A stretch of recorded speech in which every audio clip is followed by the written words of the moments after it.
Hey everybody, KMO here with another installment of my video series, Peak Oil Bullshit. Now notice it's not peak oil is bullshit. I'm not denying that petroleum is a finite resource. There's only so much of it in the world, and eventually we will use so much of it that the remaining supplies or the remaining, unearthed resources, reserves, will never be used because it just won't be economical to use them. That doesn't mean there's going to be a sudden fast collapse of industrial civilization, something that some people in the peak oil community have been asserting for decades. Now, I first got interested in peak oil in 2006, late 2006, early 2007. I have been engaged in an ongoing conversation and exploration of this topic for over a decade. So believe me when I say, nothing in the feedback that I'm about to read from Physics Nerd 1 is new to me. I've heard all of this for a very long time.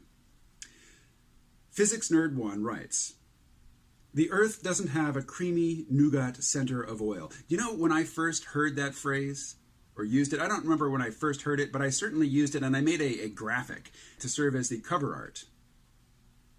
I made a graphic to serve as the cover art for an early episode of the C-Rome podcast, back when they were in the double digits. So yeah, creamy nougat center, old image, old idea, old phrase. The Earth doesn't have a creamy nougat center of oil. We're burning over 1/3 of a trillion barrels of conventional every 10 years, over 1,000 barrels per second. Conventional won't be a bell curve. It will be a shark's fin, thanks to tertiary drilling, which pushes peak outward with a fast decline. Unconventional won't power our current MOs. The myth of technology and renewables don't work.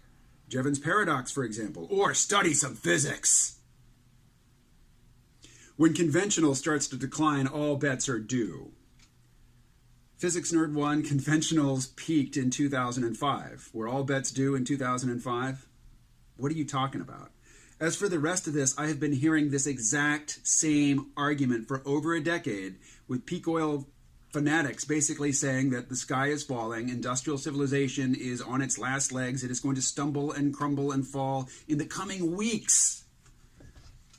I've been hearing this forever. It's not true. And just repeating it for the umpteenth time doesn't make it true. All it demonstrates is that you are stuck in a story, that you were thinking and investigating at one point, you found an explanation for the world around you, and you latched onto it. You settled into it like it was a basin, and now you're just stuck there.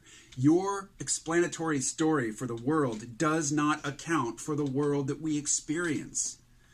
This exact same line of reasoning has been given for a very long time to say that collapse is imminent. Nothing else matters. No other activity, no attention to career or to family or to hobbies that aren't survivalist oriented. None of that is relevant because it's all about to come crumbling down. Well, it hasn't come crumbling down. And in fact, technological civilization, industrial civilization, industrial capitalism, global capitalism has survived shock after shock after shock and continued to weave new connections between various institutions and systems around the world that make the world just increasingly resilient. True, the current method that we use to power this civilization is for the moment. It will not continue. 100 years ago, humans did not inhabit the landscape the way we do today. 100 years from now, they will be doing it in some other way. There may well be a lot fewer of them because petrochemical agriculture has allowed us to swell the global population continuously.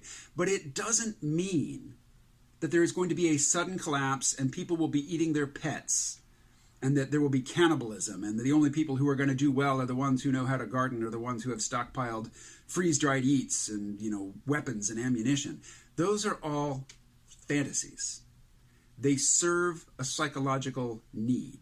But the fact that you are repeating the exact same peak oil story that people have been offering to me for over a decade, telling me that everything is about to come crashing down because of this, it's just not happening that way. You need a more nuanced story. You need to look at a variety of possible explanations or modes of explanation and ask, what part of this has explanatory value and what part of this is appealing to some element of my psychology that I haven't explored deeply enough to really understand. So, I'll leave it there. Something to chew on. Stay well.